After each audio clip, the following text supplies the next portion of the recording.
What's going on, everybody? Welcome to the Wreck Nation. And listen, this time we are back with our good friend Nick from the Fat Electrician.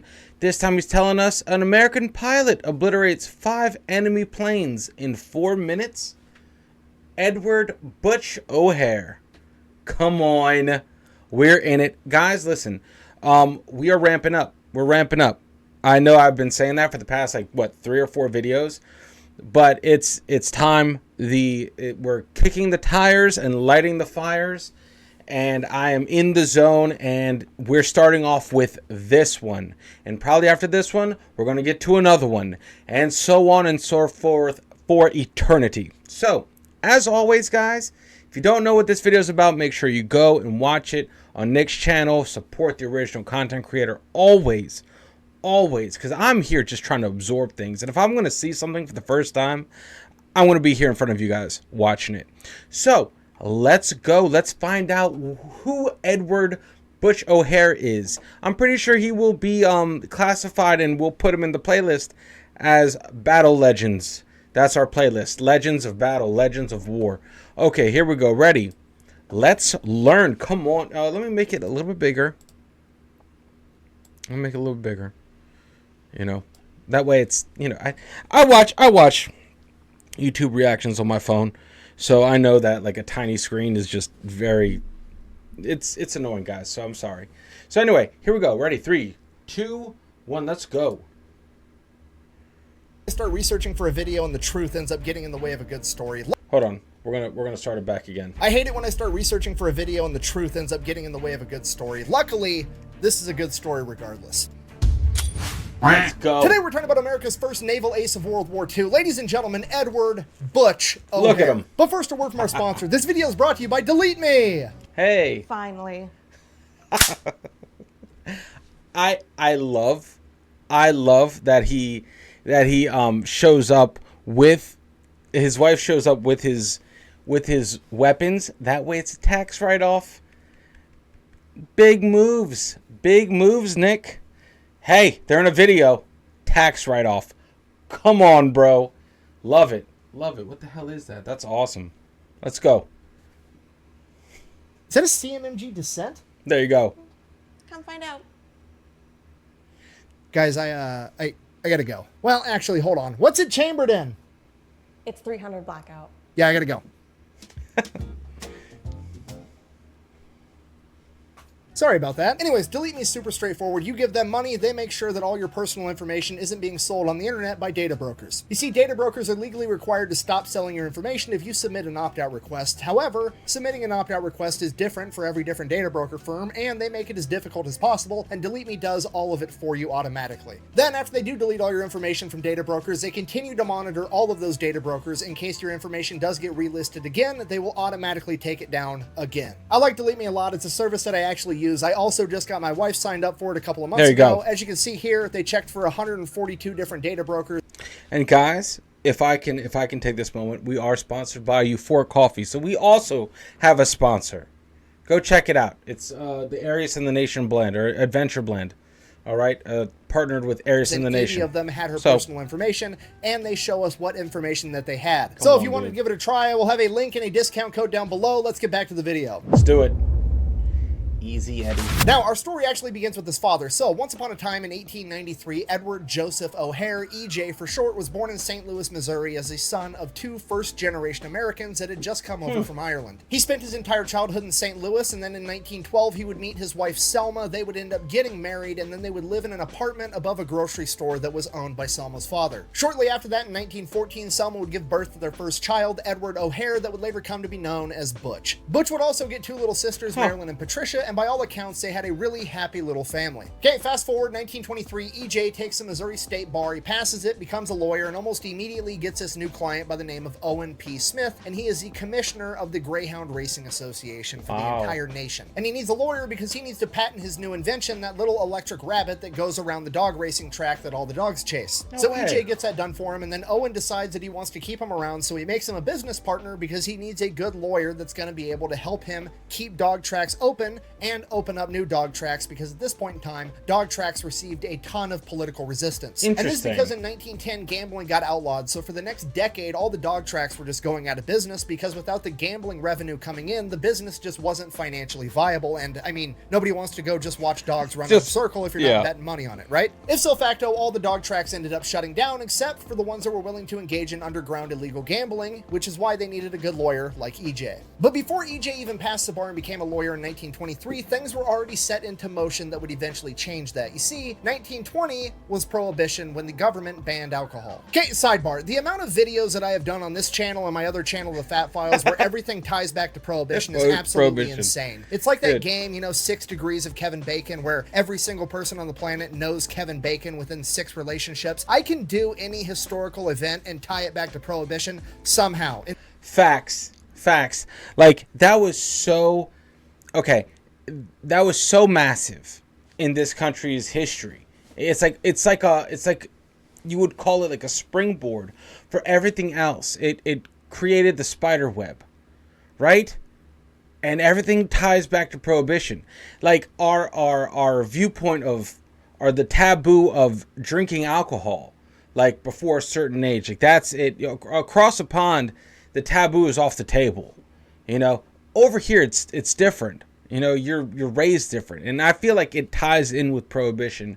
All this kind of like the banning of alcohol. So that's something. So that's pretty interesting. I don't think we give it enough credit how much that reshaped everything in this country. You know, if not shaped majorly, definitely played a part into shaping something. So I'm interested in seeing what else he's covered, you know, as far as like the Prohibition videos and leading back to Prohibition. That's interesting to me, that stuff. So in some way, in some fashion, I know it's possible. Take a look at this. Jesus Christ, Charlie. I mean, just off the top of my head from videos that I've already covered, Prohibition is directly responsible for Domino's not going bankrupt in 2012, every American warship having an ice cream machine on it, that time that America had multiple ships completely dedicated to just making ice cream and distributing it to the Pacific Theater in World War II, the fact that there's 7 billion pounds of cheese in underground caves all over America, the fact that every dairy farmer is required by law to pay into a giant advertising fund so that they can advertise milk, which is where Got Milk came from. Pretty much all the IRS codes regarding tax evasion, and now this story as well is also brought to you by Prohibition, that one time that the US government tried to ban alcohol and failed miserably. Now, as we all know, after alcohol got banned, organized crime stepped in. They started distributing alcohol, they established speakeasies, they had bootleggers, they manufactured their own booze, and they made a ton of money while they did it. And by 1925, they had gotten so wealthy and so powerful that they were actually able to buy off politicians and law enforcement, and they were able to get away with whatever they wanted, and they were looking for more ways to make even more money, whether it was legal or not. And one of the things they decided that they wanted to do... One sec, guys. This is a quality thing. This is a quality thing. I'm seeing it jump around a ton. Maybe not you guys, but definitely me. All right? Buy off politicians and law enforcement, and they were able to get away with whatever they wanted, and they were looking for more ways to make even more money, whether it was legal or not. And one of the things they decided that they wanted to do was to get into gambling via dog racing tracks, and now that they had politicians on their payroll, they would actually be able to get the building permits, build all new dog racing tracks, and not be busted for gambling by the law enforcement because they were paying off them too. So you're a big mobster that wants to get involved in dog racing, money's not going to be an issue, getting building permits from politicians isn't going to be an issue, and the law enforcement's going to leave you alone. What's the last thing you need? You need somebody that knows how to run a dog racing track and one of those stupid electric rabbit things, right? Right. So that's what they do. The mobsters go and they get a hold of Owen Smith and his legal consigliere, E.J. O'Hare. And when I say mobsters, I just mean the first big-time guy to figure all this out and put the plan together, and that was a gentleman from Chicago by the name of Al Capone. EJ and Owen are now partnered with Scarface. Nuts. Well, it looks suspicious. And his Southern Italian heritage raises some flags. Using Capone's connections, they end up building dog tracks in Chicago, Miami, and Boston, and they make a ton of money. And this goes on for years, and EJ ends up earning his new nickname from the mob, Easy Eddie. And back at the O'Hare house, they go from, you know, doing pretty okay financially to being very wealthy very quickly. And despite EJ, Easy Eddie, dad, being in bed with the mafia and working with Al Capone, when he's back home, by all accounts, he is a terrific father to all three of his kids and a great husband to his wife. But Butch, his son, is the absolute apple of his eye. They have a really special relationship. Using all this new money he has, he goes up, he takes him camping, teaches him how to shoot guns, and then he even gets into flying airplanes, loves taking Butch up into the airplane with him, and sometimes even letting him take control of the plane. Wow. And Butch falls in love with both flying and shooting guns. And this goes on for years, being a bad guy for a living and being a good dad back at home. So fast forward 1927, Owen P. Smith ends up passing away. Now, since his business partner just passed away, he acquires the business and the patent to the electric rabbit, and this is where things get a little controversial depending on which source you want to read. Some sources imply that he swindled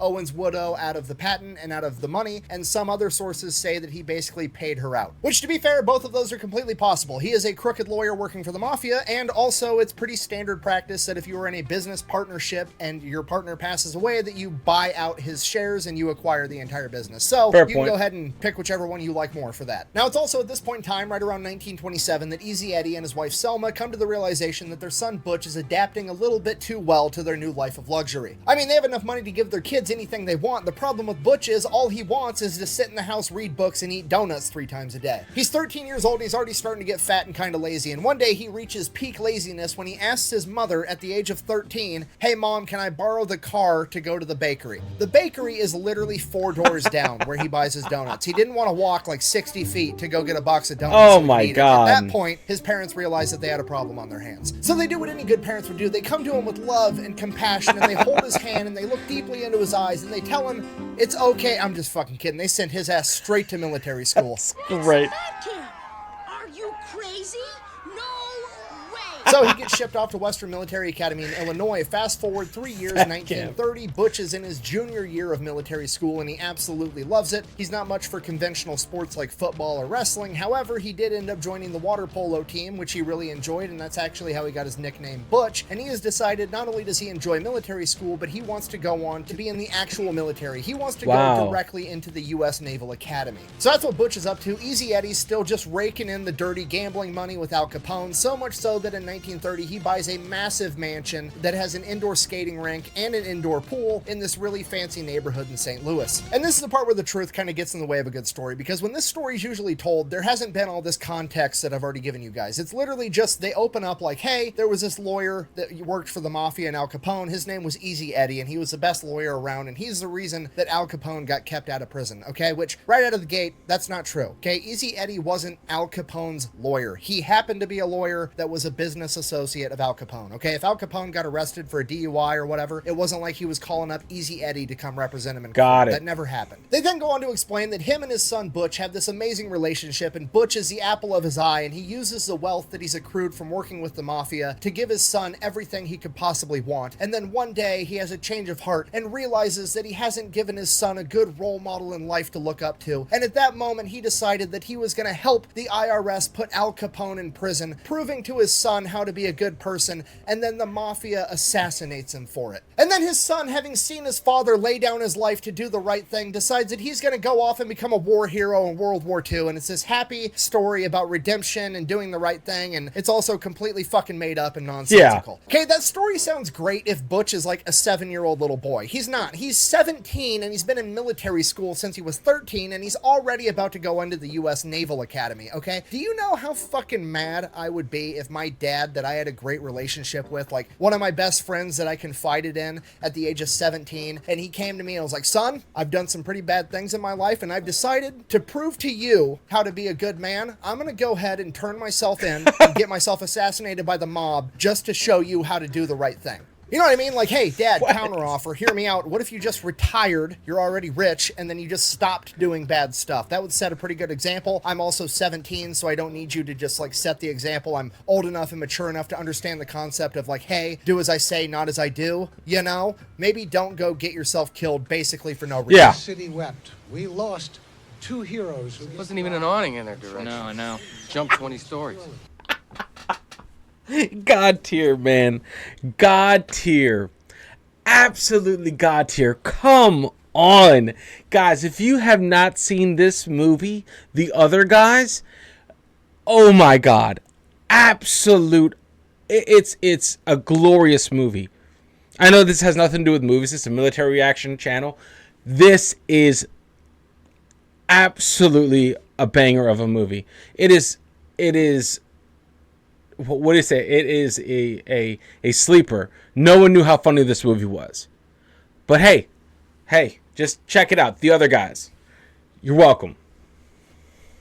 Doesn't make sense, does it? So again, that's complete nonsense fairy tale land. Not only is it not historically supported, it also doesn't even make sense if you understand people even a little bit. Okay, so here's what actually happened. In 1930, Easy Eddie does start working with the IRS because he's running all the dog tracks, he's helping Al Capone cook the books, and basically launder all the money, and he's going to be able to show the IRS how he's doing it, which is going to be able to allow them to put Al Capone in prison for tax evasion. Now, from here, there's another myth that honestly I also don't buy, but basically they insinuate that Easy Eddie actually helped the feds put away Al Capone in exchange for guaranteeing that his son, Butch O'Hare, got into the U.S. Naval Academy. Okay, and again, I don't know where this myth came from. I don't know why people believe this. There's almost no historical evidence that supports it, and if you think about it, it doesn't even make sense, okay? The U.S. Naval Academy has like a 10 to 12% acceptance rate, and Butch O'Hare just spent the last 5 years in one of the most prestigious military academies in the United States, and he performed well there. He's pretty much guaranteed a slot at the U.S. Naval Academy at this point. And we know how he performed once he got into the U.S. Naval Academy, and there was nothing that even remotely suggested that he didn't belong there. So if he was going to get in anyways, why on earth would Easy Eddie go get Al Capone turned in and get himself killed for no reason? So what do I think happened? I think that it was 1930 and Elliot Ness and his crew of uncorruptible cops known as the Untouchables were going around putting all the mobsters in jail, and Al Capone was number one on their list, and Easy Eddie, being the intelligent guy that he was, realized that if they got Al Capone and then they would just start working their way down the ladder and they would eventually get to him too. So he figured, hey, maybe I should help them get Al Capone and then I'll get my own freedom instead. Now, in addition to this, to be fair to the myth that I did just try to debunk, it would not surprise me if there was some portion of this conversation where Easy Eddie was like, hey, I'm willing to be your guys' informant. My son is applying for the U.S. Naval Academy. If for some reason that it gets brought up that his dad is a famous mafia guy that works for Al Capone and that is going to prevent him from getting in for that reason alone, I need you guys to tell them that I don't actually work for the mafia anymore and I'm working for you as an informant. That way my son gets what he deserves. Okay, that is a very big difference between he got his son in by turning in Al Capone and he got out of his son's way, while also saving his own skin, which was probably his primary goal to begin with. Regardless, Al Capone gets arrested and put in jail for tax evasion in 1931. Then in 1932, Butch sets off for the U.S. Naval Academy. While attending the academy, Butch does a great job and goes back home every chance he gets to hang out with his mom, his dad, and his two sisters. Now, right around this time, Easy Eddie and Selma end up getting a divorce, and Easy Eddie actually moves to Chicago so he can be closer to the racetrack that he's running. Okay, fast forward 1937, Butch graduates from the Naval Academy and he decides that he wants to go off to become a pilot. Here's the problem: you can't just go off to become a pilot right after becoming a commissioned officer after graduating from the academy. You have to serve a minimum of 2 years in the Naval Surface Fleet, so he sets off to do that, serving his 2 years on the battleship, the USS New Mexico. So he does that for the next 2 years while dad is back home running the dog tracks in Chicago. Then 1939 rolls around. He's done his 2 years worth of time in the surface fleet. He applies to get into Naval Aviation School and he gets accepted. And right as he is about to ship off to go become a pilot, he receives word that his father has been murdered on November 8th, 1939. Easy Eddie had just left his office at the dog track in Chicago and was driving home. And when he pulled up to a stoplight, 2 armed gunmen got out with 12-gauge shotguns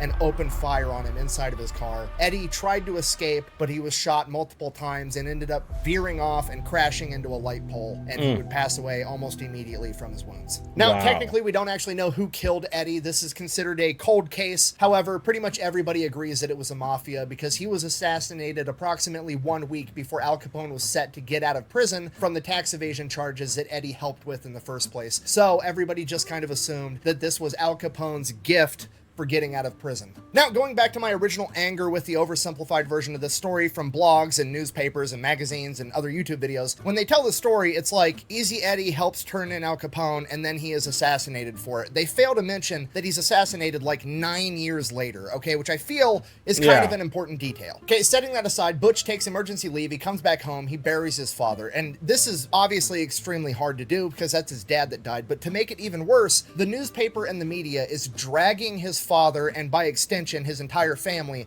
completely through the mud. You gotta remember, this is the 1930s, the anti-mafia sentiment is at an all-time high, and because of this, the newspapers and the law enforcement hype anything up they possibly can to make the American public feel safer. They want them to feel like the war against organized crime is being won, and in this case, they hyped up Eddie to be something a lot more than he was. This is where the myth that Easy Eddie was the mastermind, criminal, genius lawyer that kept the entire mafia out of prison came from. That's how the media portrayed him after his death. Wow. And did Easy Eddie do some bad stuff? Yeah, absolutely. He enabled the mafia to make money from illegal gambling at dog racing tracks, and he made a bunch of money in the process as well. However, at no point was he the evil mastermind that was keeping Al Capone and all the mobsters out of jail. And having the newspapers vilify him to that degree was devastating to Butch and his family. I mean, yeah, he did some bad things, but he was a great dad to them, and from their perspective, he probably did those bad things to provide for his family. Whether that's right or wrong is a different conversation, but to them, he was still their hero. He was a great guy in their eyes. Not only did they have to deal with the emotional and mental stress of that, but they were also starting to get treated different by their community, because now the entire community was looking down on them because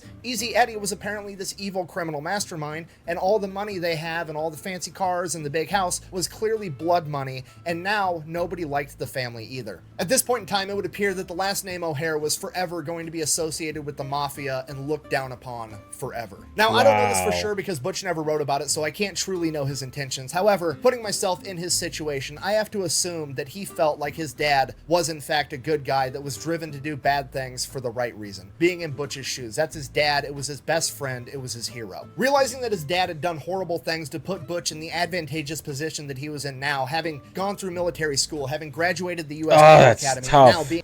That's tough. How do you process that? That's not his fault, man. As a parent, you do whatever it takes to give your kids the upper hand.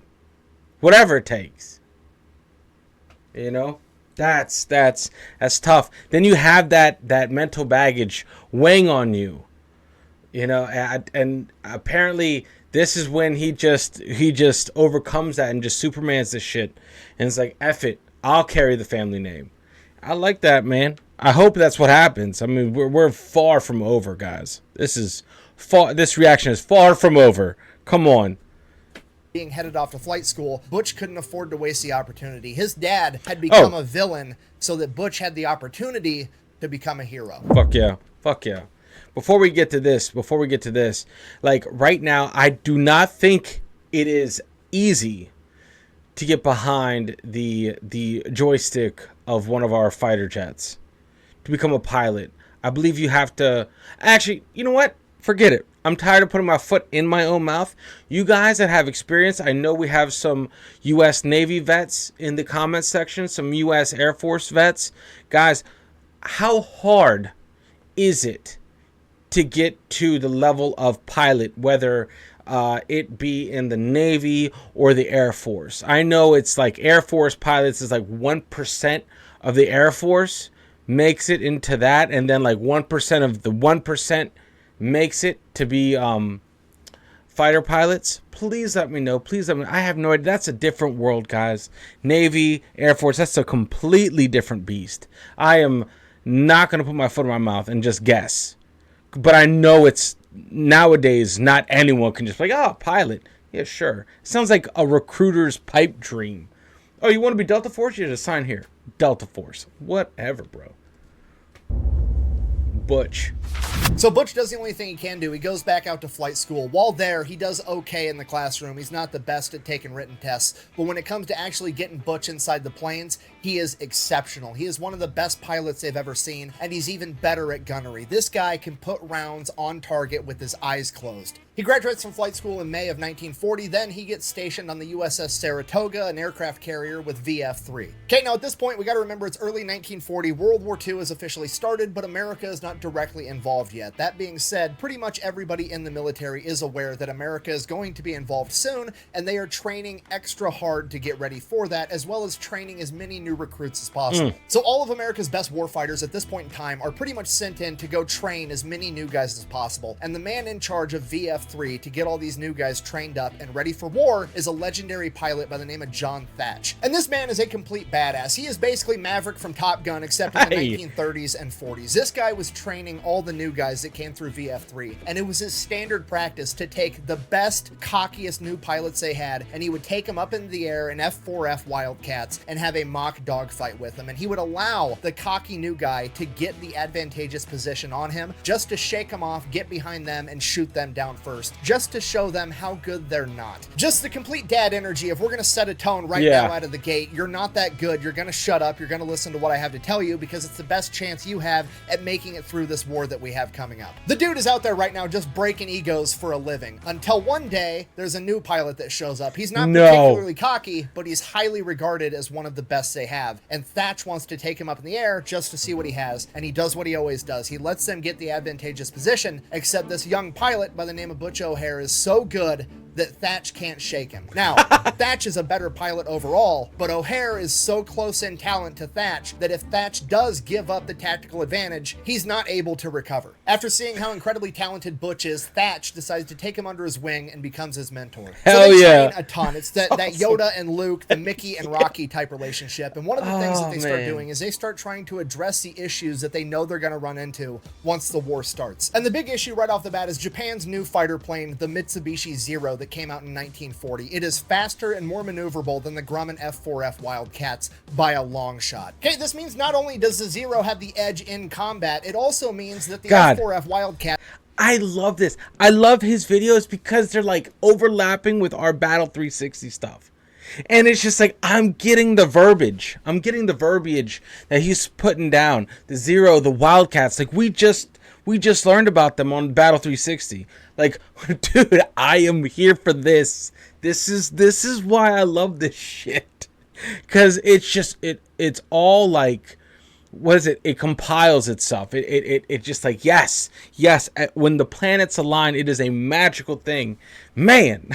I'm here for it, dude. Thatch can't really run away because the Zeros will just chase him down and shoot him out of the sky. Yeah. So Thatch, being the tactical genius that he is, realizes the only chance they're going to have is to fight. This situation is kind of like when he first met Butch and took him up into the sky. Thatch is a better pilot than Butch. However, if he was able to give up that small advantage, he wasn't able to recover. He needs to find whatever that small advantage is that the F-4F Wildcat has over the Zero so that he can enable his men to win. And what he comes up with is a tactic that would later come to be known as the Thatch Weave. It's basically a counterpunch because he knows the Zeros are going to end up behind the Wildcats. They're faster, they're more maneuverable. Once a Wildcat has a Zero on its tail, another Wildcat's going to pull up next to it, and then they're going to cross paths, and then they're going to cross paths a second time, kind of like a zipper. And right as they're about to cross paths the second time, the wingman is directly lined up with the broadside of the enemy Zero, and he's going to be able to open fire without running the risk of shooting down his friend. So it looks good on paper, but obviously he's got to see if it works in real life, so he calls upon his protege, young Butch O'Hare, to go up with a bunch of other planes to be the bad guys and try to chase down him and his guys where he can test the tactic. And it works out great. Butch was not able to shoot down any of them. The Thatch move would then be proven combat effective at the Battle of Midway, and it is still considered a viable dogfighting tactic to this day. During all this training, Butch would actually get some time off. He goes out, meets a young woman by the name of Rita, and on their very first date, he asked her to marry him, and she says yes, because Butch O'Hare doesn't miss. They then go, they have a honeymoon in Hawaii, they come back, and they start living together in Coronado, California, while VF-3 is stationed at North Island Naval Center. And while he lived there, everything went great. He was training a ton, he was busy, but he did get to go home to his new wife every single night. And then one day, Thatch decided to make everybody in VF-3 come in for extra training on what appeared to be a random Sunday in December of 1941. And they did their training in the morning. Thatch cut everybody loose for lunch, and they were supposed to report back to finish training that night. And as Butch O'Hare was driving to his apartment to meet up with his wife for lunch, over the radio he would find out that Pearl Harbor had been attacked. He gets home, he tells his wife, and I quote, "The Japanese have attacked Pearl Harbor.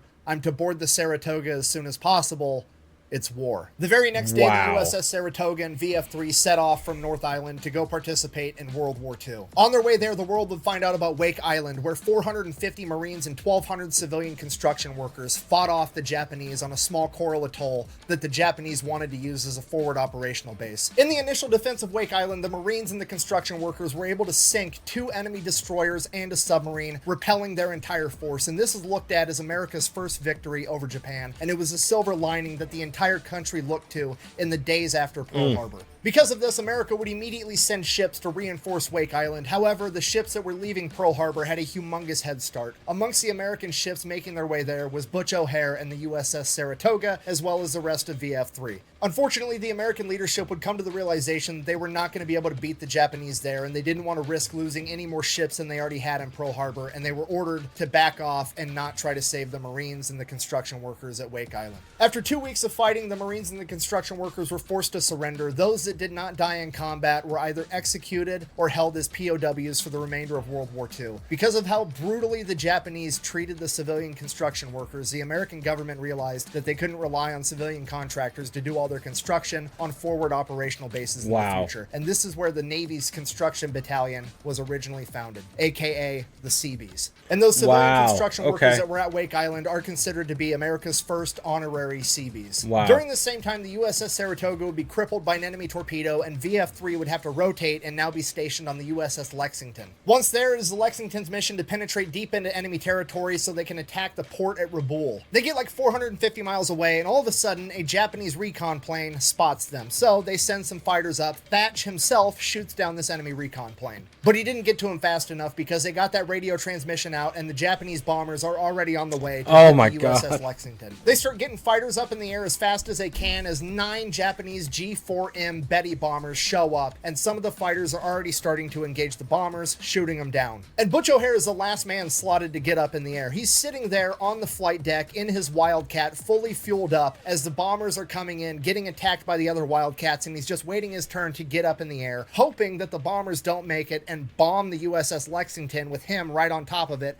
in a fully fueled up aircraft. By the time Butch gets up in the air, the combat's basically over. The bombers have been repelled, and most of the Wildcats are still chasing them down, and they end up shooting down all of them. And then a second wave of bombers gets detected on radar, and this is a humongous problem. You see, all the Wildcats are up in the air, and most of them have been in the air so long that they're out of ammo and fuel, and once those planes return from chasing down that first wave, they're going to have to land. They're not going to be able to fight. By the time that second wave gets close, the only planes available with fuel and ammunition able to fight are Butch O'Hare and the guy that went up right before him, Duff DeFillo. So what do? They do the only thing they can do. Butch and Duff get next to each other, and they are about to engage 9 Japanese bombers in a double V formation, and Butch fires his guns just to make sure they're all working, standard procedure. Duff goes to fire his.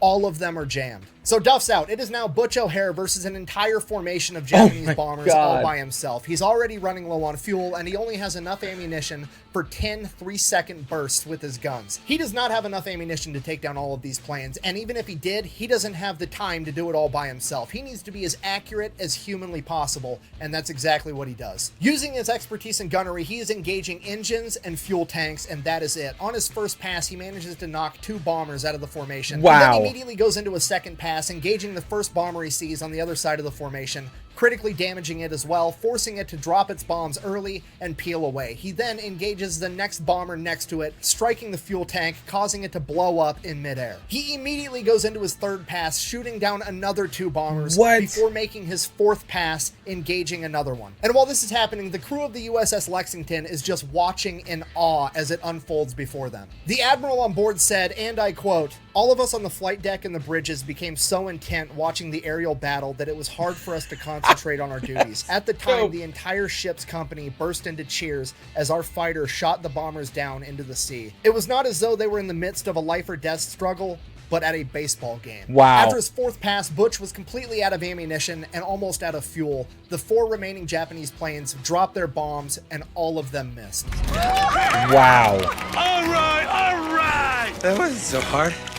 In the span of 4 minutes, Butch O'Hare had pulled off the impossible, going toe-to-toe with an entire Japanese bombing formation, and during that time, he was everywhere and nowhere all at the same time. The entire bombing formation, returning fire on Butch, managed to hit him with a total of one bullet. Butch No was engaging way. the enemy so quickly from so many different angles that one of the surviving Japanese pilots said, and I quote, "Enemy planes swirled around us, zooming, banking, diving, attacking us from all directions," not realizing that it was one man. One man. So the 4 remaining Japanese planes that dropped their bombs and missed, they peel off, they retreat. Butch goes to land, and as he goes to land, he drops his landing gear, and some new guy on the deck opens fire on him with a .50 caliber machine gun. Luckily, it was all misses. Butch gets out of his Wildcat, walks up to the guy that was just shooting at him. It's some new kid that is now just shitting his pants because he almost just killed the hero of the day. And Butch walks up completely cool, and he's like, "Son, I don't mind if you shoot at me. Just try not to do it with my landing gears down." Which is probably the politest way of calling this kid an idiot to his face imaginable, considering that he just shot at him with a .50 caliber machine gun. Like, "Hey kid, if a plane has its landing gear down and you're on an aircraft carrier, it's probably trying to land on you, meaning it's not an enemy. Why would you shoot at me?" Okay, now that the immediate threat is over, this has been like 30 minutes of straight chaos. We've got to figure out what all happened, where everybody's at, if they're okay. We have to get the planes ready in case there is another attack. There's a lot of stuff to do. So Butch, all the other pilots, and pretty much everybody else that would have seen anything goes in to get debriefed so the chain of command can try to figure out what all happened in this very busy couple of minutes. So Butch goes in and says, "I shot up 7 of those planes really good. I'm pretty sure I downed 6 of them." To which the captain of the USS Lexington is like, "Actually, I'm gonna go ahead and only credit you with 5 because after you pulled off after your last run, there was still 4 bombers in the air that dropped their bombs, and there was originally 9 to begin with. I do think that you shot down the other 5 though, because, well, pretty much everybody saw it happen." So now Butch has officially been credited with downing 5 enemy planes. Wow. This makes him an ace pilot and the first naval aviator ace of World War II. And at Come first, Butch doesn't on. think anything of it. He doesn't regard himself as being special. He doesn't think what he did was incredible. He thought he did exactly what anyone else in VF3 would have done if they were in the exact same situation.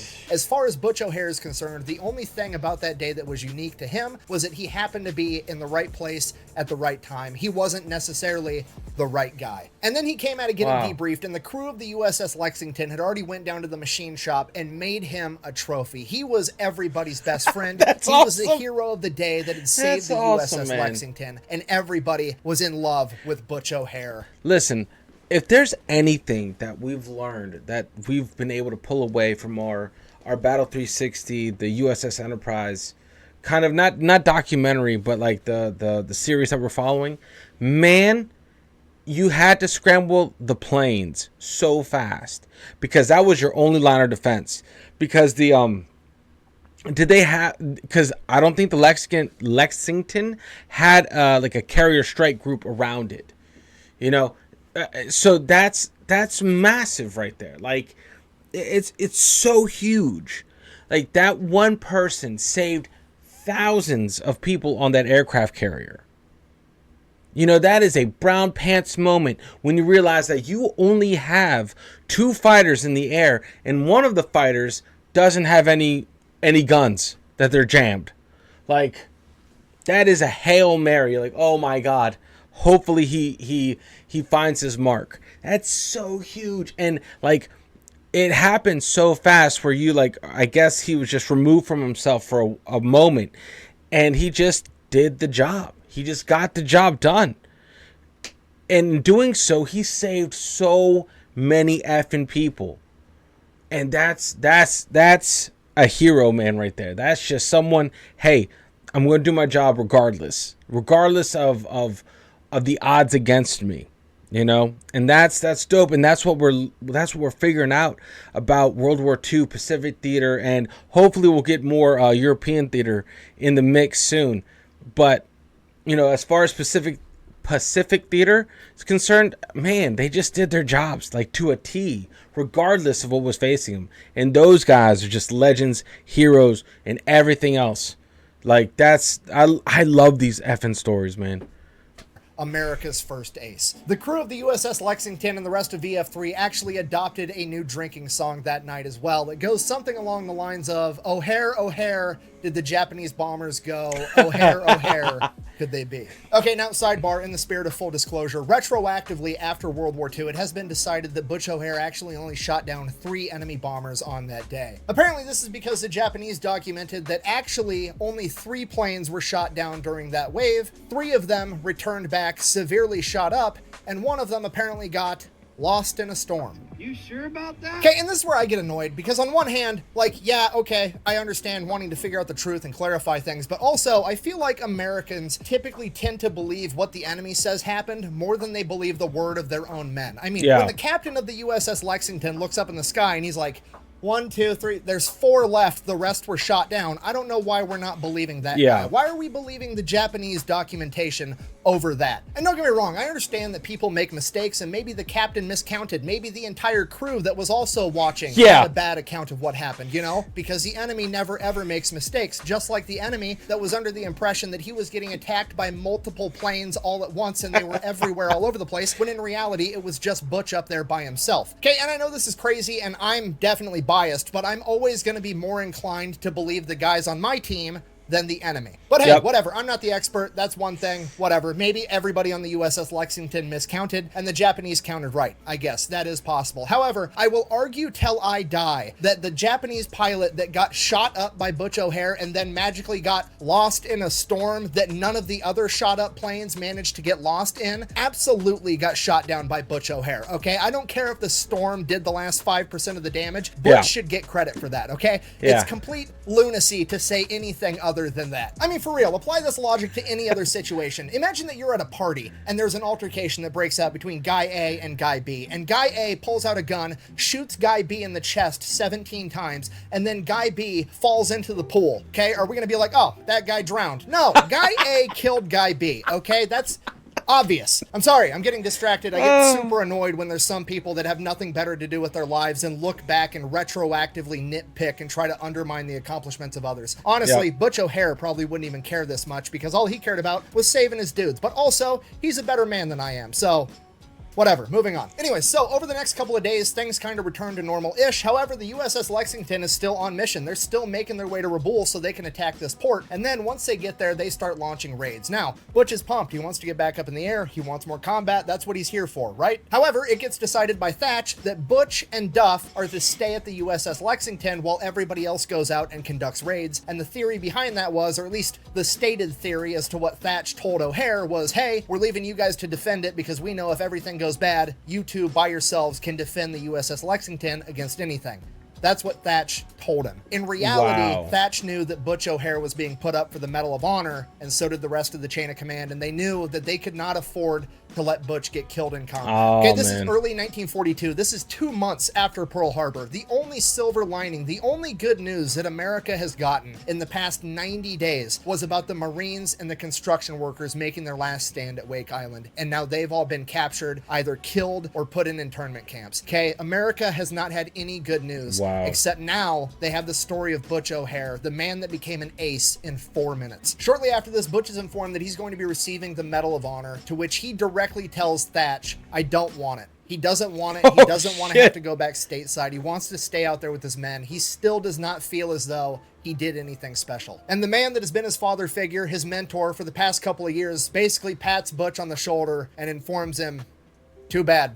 Deal with it. You're a hero now. Now you got to go do that, because that's ultimately what's going to be the best for this war effort. And with that, Butch is sent back home stateside, where there is both a literal parade for him when he arrives, and he is then metaphorically paraded around the country, conducting interviews, doing anything he can to boost the morale of the American people and the military in the wake of Pearl Harbor. During this metaphorical parade, he makes his way to the White House, where he is awarded the Medal of Honor by FDR, and his very own wife, Rita, is the one that gets to put it around his neck. And all of this is because he was just some fat kid from St. Louis that wanted some donuts, but also didn't want to walk very far to get them. And honestly, he's still that fat kid at heart. He's never been the star athlete. He's never had everybody looking at him. He's never stood in the spotlight for this long. And during this time, he is described as modest, humorous, inarticulate, very nice, and more than a little embarrassed by the entire affair. So he gets paraded around the country helping to sell war bonds until about June of 1942. Then VF-3 is actually set to come back to Hawaii for some R&R. And while there, VF-3's commander, John Thatch, is set to get a promotion and move on and advance his naval career. And he is going to be replaced by none other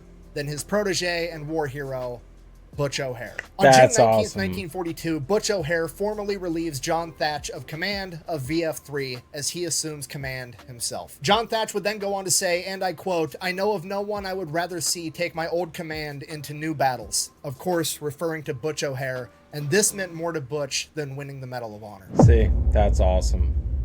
That's awesome, man. That's awesome, man. Like, you know, because he's just a regular dude. That's what it is. That's what World War II is made out of. Is regular dudes being asked to do insane stuff. You know, and like that's just, he was, in his mind, he was at the right place at the right time. You know, doing his job. Like that's just different breed, different level of human during that war.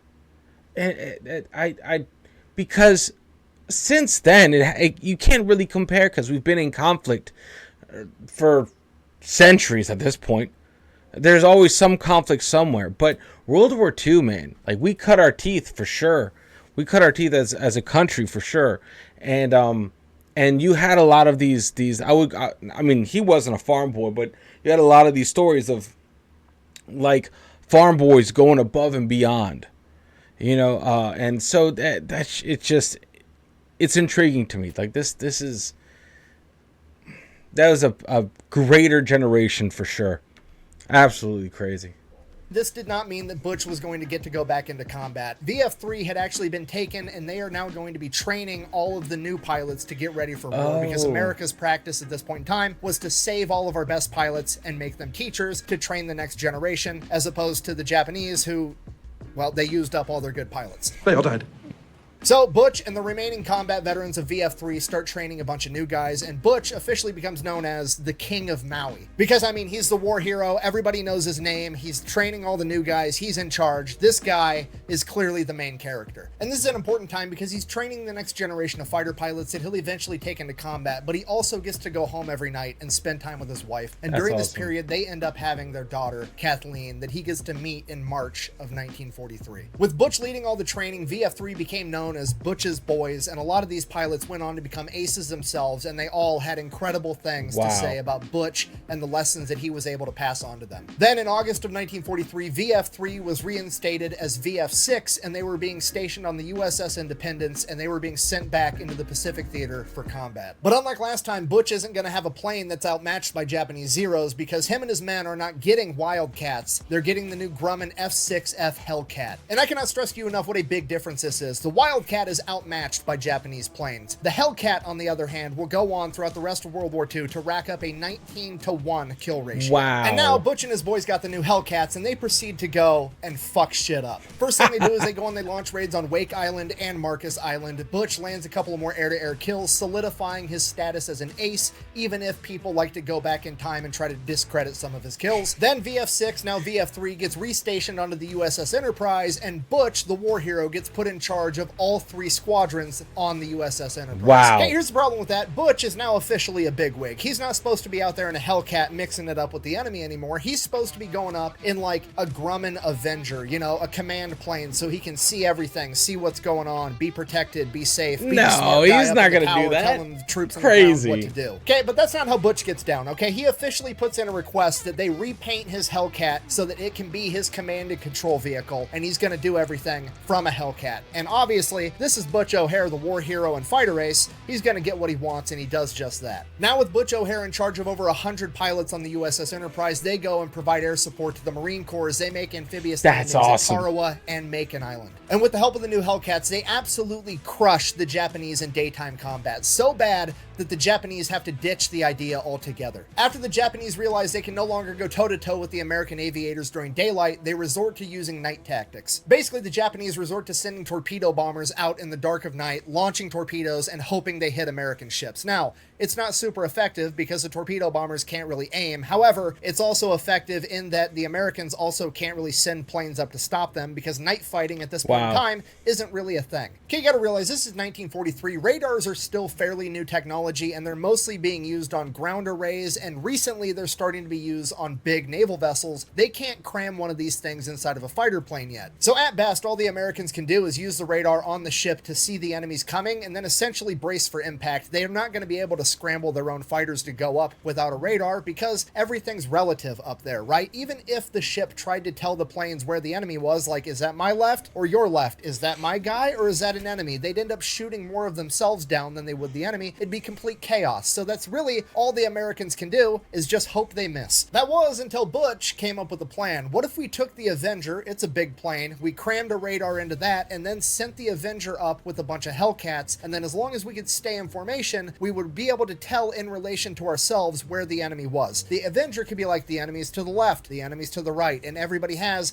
the same left, the same right. The Avenger could guide everybody. Now, obviously, if the entire thing devolves into a giant dogfight, we're going to have a huge issue, but we should be able to ambush them under the cover of night and stay in formation and hopefully not lose it. And we don't need to go chasing kills. We just need to prevent them from launching torpedoes at the ship. We just need to either shoot them down while maintaining our formation, or we just need to scare them off. So Butch gets permission from the chain of command. They shove a radar inside of a Grumman Avenger, and now he starts developing night fighting tactics, and his crew becomes known as the Black Panthers. So in November 1943, they go up for their first night mission, attempting to intercept Japanese bombers. They were unable to find the Japanese bombers at night. However, they didn't get to shoot off their torpedoes, and they got all the planes back on the carrier under the cover of night. So it was deemed a pretty big success. Then November 27th, 1943, they go up for their second night mission. There's 2 Avengers and 4 Hellcats divided into 2 different groups, and they are going to go up there and stop the Japanese bombers. By the time all the American planes get up in the air, the Japanese bombers are so close that the Avengers are having trouble differentiating the radar signatures between the Japanese bombers and the American Hellcats. And before Butch and his wingman can actually find their Avenger and get into formation, Butch's Avenger actually runs into the Japanese bombers first and opens fire. Even though it's not a fighter, it does have some guns, but it's not a lot. Regardless, they're able to shoot down one of the Japanese bombers. And then Butch's Avenger again somehow runs into another Japanese bomber before finding Butch and the wingman, and it shoots that one down too. At this point, it's chaos. There's multiple planes in the air, American and Japanese, and they're in close proximity and they don't know who is who. So Butch instructs his wingman and the Avenger to both turn on their cabin lights at the same time so all 3 of them can see each other for a brief moment and be able to get into formation. So they turn the cab lights on for a brief second, they all see each other, then they turn them back off right away. At this point, the crew of the Avenger spots a Japanese bomber above Butch approaching him from the rear, most likely attempting to shoot him down. They radio to Butch that he has somebody on his tail, and they radio to the other Hellcat to send them forward to take out the bomber. Butch's wingman and the Hellcat speeds up, intercepts the bomber, opens fire, and the bomber opens fire on Butch. The bomber takes heavy damage and veers off into the darkness, at which point the crew and the Avenger radios, "Butch, we got him. Butch, we got him. Come in. Over." Oh, no. And there's nothing. Nobody knows exactly what happened, but it is believed that the bombing crew got a lucky shot off that pierced Butch's canopy, killing him directly without heavily damaging his plane. It is the only thing that would explain why he didn't radio that he had been hit. Despite extraordinary efforts, his remains were never recovered, and he was declared dead 1 year later. In addition to Butch O'Hare, 6 more American pilots would give their lives conducting carrier-based night operations during World War II, utilizing the techniques that Butch O'Hare had helped develop. Those missions are credited with downing 103 Japanese planes that otherwise would have been able to attack defenseless American ships. Butch not only saved lives through his direct actions in combat, but through his expert training of the next generation of naval aviators in World War II, and his help developing groundbreaking techniques like the thatch weave and carrier-based night combat. In conclusion, this is why the airport in Chicago is known as O'Hare International Airport. It's named after a famous man named Edward O'Hare. And no, not the famous mafia lawyer that had ties to Al Capone and was famously assassinated, but rather his son, the man that overcame the sins of his father to become one of the greatest war heroes in American history. Thank you for watching. Best way to support the channel is go buy some merch over at thefatelectrician.com. Whack bang, out. Man, oh, that was awesome. That was awesome. Please be some post-credit video, man. Lieutenant O'Hare, tell us about what happened in the Pacific that February afternoon. We were out there and we ran into a bunch of these Jap bombers. And we think we did pretty good with them. Are you thinking of yourself or hitting the other fellow? Well, you don't have much time to think about yourself. The main thing you worry about is whether you can stop them before they get to your ship, because if you don't, why, you won't have any place to go when you do finish up. Hey, facts. I hate it when... Facts. Man, what a legend, dude. Oh man, like that's what I was saying. I'm like, like sinking that way. That's what I'm saying, man. Like these guys, these legends, man. This is why it's so important. It's why it's so important to tell these stories, you know, so that these legends and what they did don't die, because we're losing. I think we're pretty close to losing all of the World War II veterans. Their stories are disappearing, and the only way they live on is through things like this. Get them recorded, get them told, have a place where we can find them, you know. And it's like the books, like these kind of books, they'll only tell you so much, you know. They don't include a lot of things, you know. They didn't teach us any of these wow. How do I reset this? Individual stories during learning about this World War II, Pacific campaign, European campaign. You don't hear the individual stories, right? That's why what he's doing is so important. And I hope he never stops doing what he's doing, highlighting the stories of the brave men and women that have fought for their countries. So anyway, guys, as always, much love. Thank you so much for liking the video, subscribing to the channel if you haven't. You know, we're ramping up. I hope you guys are ready. I hope I'm ready. We're going to do this thing together, marching towards 1,000 subs. It's not about the subs. It's about getting on track and honestly, like, learning about something that I'm very passionate about, and I'm here for it. So anyway, guys, much love. Make sure you unplug, do something legendary, and I will see you all in the next video, and I can't wait to read the comments in this video. Later, guys.